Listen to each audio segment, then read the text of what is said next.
ஃபோட்டோஷாப்பில் சில டைமில் வந்து இமேஜோ இல்லை லோகோவோ நம்ம வந்து பிஎன்ஜி ஃபைலாக சேவ் பண்ணுவோம். அப்படி சேவ் பண்ணுறப்போ வந்து சில டயத்தில் வந்து பிஎன்ஜி ஃபார்மேட்டே காட்டாது. சரின்னு சொல்லிட்டு நான் பிடிஎஃபாக சேவ் பண்ணி பார்த்தேன். அது வந்து பெரிய எம்பியாக வருது.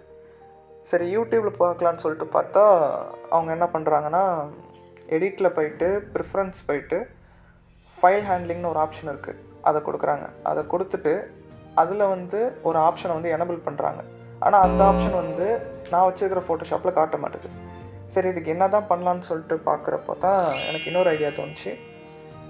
ஃபஸ்ட்டு வந்து கூகுளில் ஏதாவது ஒரு பிஎன்ஜி ஃபைலை டவுன்லோட் பண்ணுங்கள்.